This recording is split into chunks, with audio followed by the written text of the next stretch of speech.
No, me personally, Skip, I like it. I want to hear coaches chime in instead of saying, they're both great players. But it was a slight against LeBron, and he did it in his own little subtle way.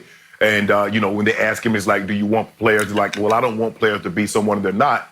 But that's exactly what you're saying. You want LeBron to be someone he's not. LeBron James is who he is. Skip, this notion that there's only one way to win a title, and you got to be cutthroat, and you got to be ruthless. Now, two guys that are diametrically opposite of each other. Michael Jordan over here, Tim Duncan. So what? Was Tim Duncan snatching people hard out, Skip? What about Kareem? Yes.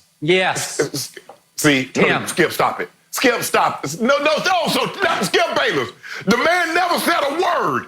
Now all of a sudden he's just fighting and punching people. No, he's not, Skip. Skip, look, I get it. LeBron James has never tried to be someone he's not. And I love that about him. This notion that there's only one way to win a championship, and that is to be ruthless and cutthroat. Hey, if that's your personality, I got no problem in someone going about something in the only way they know how, or a way that they seem that's best for them. Got no problem with that. But to try to force LeBron to be someone he's not, and to basically imply, well, the reason why he hasn't won as many is because he's not as ruthless. Huh? Man, come on, Skip. I get it. You like Michael Jordan? Hell, I like Michael Jordan too. Unbelievable. The way he took the league along with Michael, Larry, and Magic to heights that I don't believe it could have gone without them. But this notion is so utterly ridiculous, Skip Bayless, to say LeBron James hasn't won because he's not ruthless enough. Man, but I will say that, I said all that to say this. I have no problem with what Mike Malone said. That is his opinion. I'm not trying to bash the man, but I believe it was a slight at LeBron and basically said, well, you'd have won by 2 or 3 more of these things if you were like Michael. But he's not like Michael. He's never tried to be like Michael. That was Kobe. Kobe tried to be like Michael, walk like Michael, talk like Mike, put the arm brand on his elbow and have the knee sleeve roll down over his calf. That was Kobe. LeBron said, I'm going to do it my way. And he's going to win a championship if they continue the season. They continue the season, this will be 4. And then what you going to say, Skip? Is it finally my turn? Yeah, yes, your turn. It is my turn. And all I got to say is, finally! Somebody on the inside said what I have been saying for the last 15 years on national TV. The difference between Jordan and LeBron is killer mentality, killer will, killer intangibles. You cannot teach or coach. You just have them or you don't. And Mike Malone has credibility here because he coached LeBron James for 5 of his early years in Cleveland. In fact, his last 5 years, his first go-round in Cleveland, Michael Malone was on the bench as an assistant coach, watching it up close and personal as Mike Brown was the head coach. And Mike Malone went on the other day to say that Michael Jordan would just reach into your chest and pull your heart out if he had to win a game. That's it. Bingo, kaboom, thank you. It's that simple. We have the mentally toughest killer will on one side in Michael Jordan, and we have Shannon Sharpe and many others trying to make the case that this other guy over here is better than the original, the one and only 23. His name is LeBron James, who has shown you fairly routinely to be one of the weakest mentally of the superstar athletes we've ever seen. So what did Mike Malone get to watch up close and personal in his years as an assistant coach on the Cleveland Cavaliers watching LeBron James? Well, the first thing he got to watch was that series against the Orlando Magic in which LeBron hit the shot heard round the world.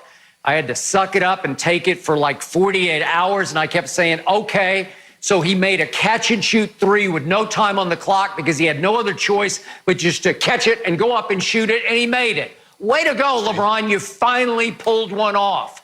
And yet I said, now watch what happens. And what happened?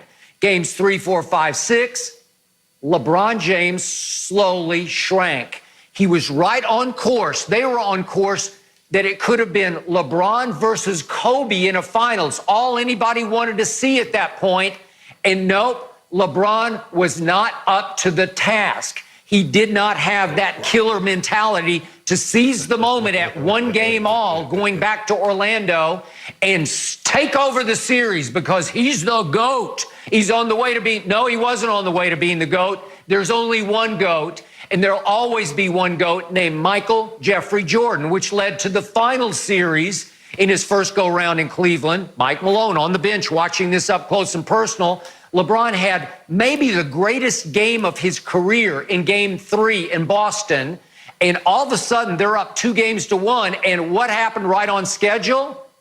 LeBron James disappeared.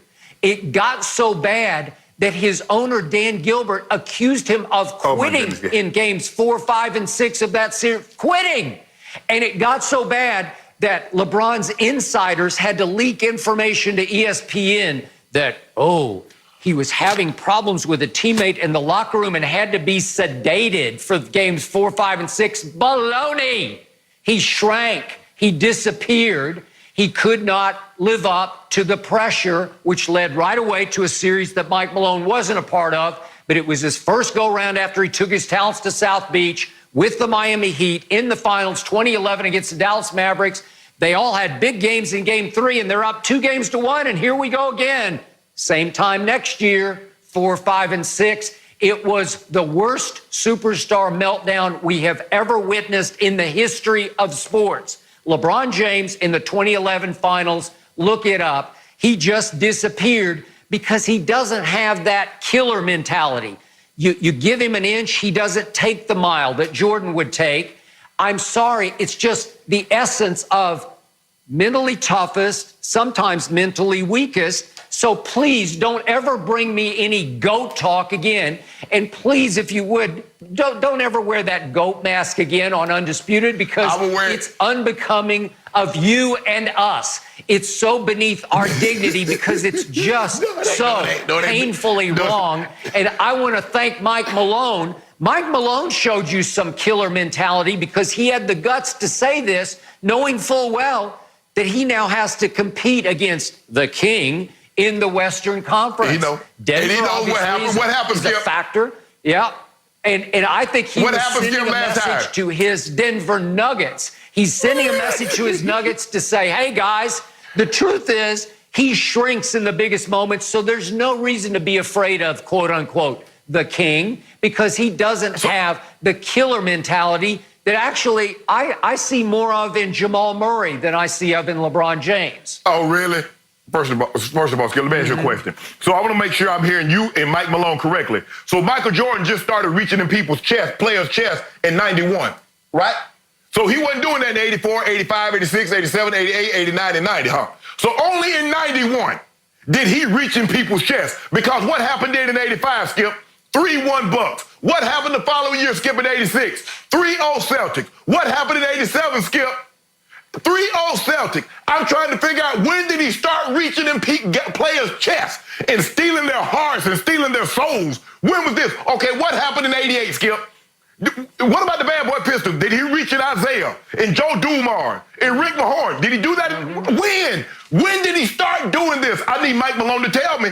Because I need Mike Malone to tell me, when did Michael Jordan start doing this? It seems to me that Michael Jordan only did that in the years they won the championship, because it seems to me that's all anybody cares about. But they don't care about 84, 85, 86, 87, 88, 89, 90. Oh, but when he started eating, nobody else ate. Well, hell, he starved to death. How you going to start eating after 7 years? Don't do that. There's more than one way to win a title. What? In 86, against the eventual NBA champions, one of the top defensive teams in the league held opponents to the lowest shooting percentage of any team in the league. The Boston Celtics, with big three Hall of Famers, three all-time greats. Michael Jordan, as we talked about earlier this week, scored 49 and then 63. And Larry Bird said it was God disguised as Michael Jordan. That's how he was snatching hearts, but he couldn't snatch all three. He might have snatched one or two, but he couldn't snatch all three. And then he started running into the bad boy Pistons. And I also loved what Mike Malone said the other day in his interview. He said they were just trying to beat up on Michael Jordan. Every time he drove to the basket, he would wind up on his ass. They were playing football because the rules allowed them to play football, and this is a prelude and preview for what you're going to see in episode 3 on Sunday night of The Last Dance, because it's going to show you what the Pistons were allowed to get away with. It's why Sam Smith entitled his book about their first championship run of the Bulls, The Jordan Rules. The Pistons and Chuck Daly had to come up with rules to keep him from snatching their hearts. And it took 8, 9, 10 deep playing football on Michael Jordan because the rules allowed it in ways that LeBron has never gotten refereed. I'm sorry, that's the only way they stopped him, was they just beat the hell out of him and got away with it. They did it physically. They didn't do it by playing basketball. They played NFL brand football. Scared, well, steal their souls. That's what you got to do. You supposed to rip into their chest. You see what you did? Oh, the Celtics had 3 Hall of Famers. So